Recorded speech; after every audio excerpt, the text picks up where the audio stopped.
Donald Trump may soon have to get used to being number 2 with only 1 day until the next Republican debate. A surging Ben Carson taking the lead nationally for the first time in the Republican presidential campaign, dislodging the Donald from the top spot. According to the new CBS New York Times poll, Carson leads 26% to 22% for Donald Trump. But that is still within, by the way, the margin of error. Marco Rubio, Jeb Bush, and Carly Fiorina all trailing by double digits. Carson's surge nationally follows a couple of Iowa polls that put the famed neurosurgeon in first place. One key poll giving Carson a whopping 14-point lead over Trump in the Hawkeye state, well outside any margin of error. All right, so Willie, to you first. Are you supporting or throwing your support behind anybody in the race? I'm still looking. I've met several of the candidates. I was with Trump recently. I like a lot of the stuff he says, and Bobby Jindal's still in, and so hopefully he can pick up some traction, get his message out there. I've met Dr. Carson, super nice guy. His wife's a hoot too. Enjoy hanging out with her. But yeah, there's a lot of great people. I was just with Mike Huckabee in Israel. So yeah, I'm still, like a lot of Americans, listening, learning, and I get a little chance to talk to some people, and I think I'm kind of ready for it to narrow down a little bit. So. It's a good point. There are still a lot of undecided voters out there. It sounds like yourself. You're still one of them. You're still listening. What do you attribute Dr. Carson's rise in the polls? You're a religious man, a family man.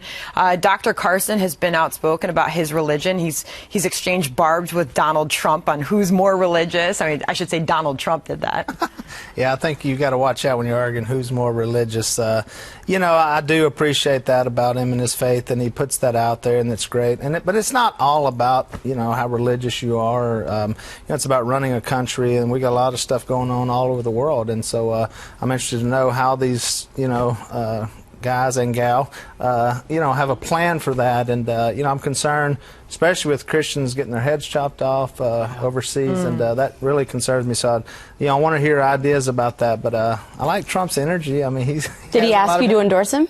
Not exactly. We just hung out, we talked, and you know, and so I've got some of his, you know, some of his opinions, and I don't agree with everything he says, but I don't agree with everything my father says. So, you know, we can all disagree as well. But it's about being a leader, and so I'm really looking for somebody to lead and take leadership and, you know, have an opinion and do something. So weren't you with Jindal at one point? I thought you endorsed Jindal, and then you kind of backtracked, or what's going on? Still keeping him? I'm still.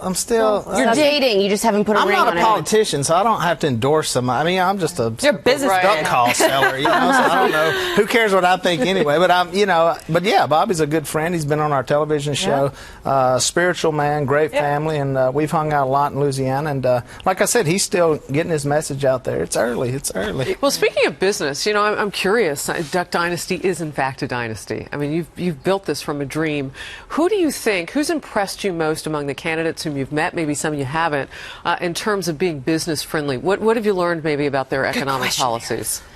Well, you gotta love Trump. That's one thing that we both are in business, and so I know that he talks a lot about, you know, what he's done in business, which is, but that's important. I think that impresses a lot of people. You know, the other people do it as well, but they do it in politics and talk about what they've done, you know, through politics. Right. And since he hasn't been in politics, all he can talk about is what he's done in business, which he gets his message out there. But it's impressive to a lot of my friends whenever you say, hey, you made $1 billion. That's impressive. Andrea, I can't wait to get your take on this. I mean, is this new poll, this new national poll showing Dr. Carson overtaking Donald Trump, does this mark a big turning point in this campaign? I still think it's too soon, but it certainly is significant. I mean, both men have been in the crosshairs of the media and the left. They both had their sort of scandals with the media, you know, Carson's comments about Muslims, Trump. I mean, we don't have enough time for me to go down the list, but they're still both leading with pretty significant leads.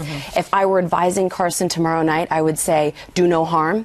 You're the front runner. And we know that Ben Carson does better in smaller forums. He said it himself. He's not the attack dog. He doesn't really shine during the debates because he's quiet. It's not really engineered for a Ben Carson because other networks love to pit the candidates against each other. Donald Trump, he needs to make sure that he doesn't I guess, do anything too crazy tomorrow night. But I do want to build on Harris's question, Willie, because Trump is taking a lot of heat this week for a comment that he made about getting a, quote, small loan of $1 million from his father. I saw that. People are impaling him, mostly the media, for this comment.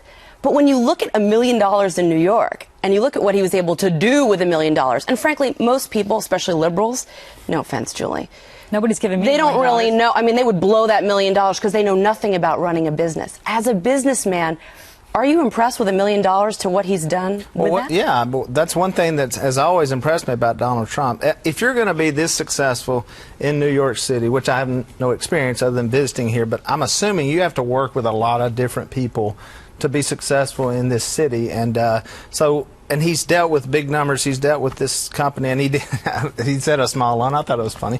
I guess it's all perception, right? I mean, where you're at in life. Right. But I think he built a huge empire, and that's impressive to me. Let's be a little clear. Daddy also opened up a lot of doors for Donald Trump, and I think all of us know it's not so much even the $1 million loan, although I think that would be helpful to me and to what does everybody that else. matter, though? I mean, opening doors Yeah. when your father's in the same business that you're in and is able to secure and to vouch for you and for your to enterprises. seize and take the opportunity that's It's in a great front of you and run opportunity, with but it. listen, I'm not diminishing what Donald Trump's been able to accomplish, but let's be clear that I think if any of us started a business in the same real estate market that he started a business in, we wouldn't be able to have the doors open for us that he did. Yeah, but Julie, so many people inherit money and they blow it and they fall on their face. And he has sustained it for decades. Well, first of all, he's blown it about 3 times with business bankruptcies. But I also will say this about him. When you're running for president saying, oh, somebody gave me a small loan of $1 million, doesn't sound so good. That's not a small loan to most people. And I think is it better than we're dead broke? Nope. Same thing. That was a stupid thing to say as well. And so I think, what's good for the goose, you guys. Everybody attacked Hillary for saying that. I thought it was a dumb thing to say.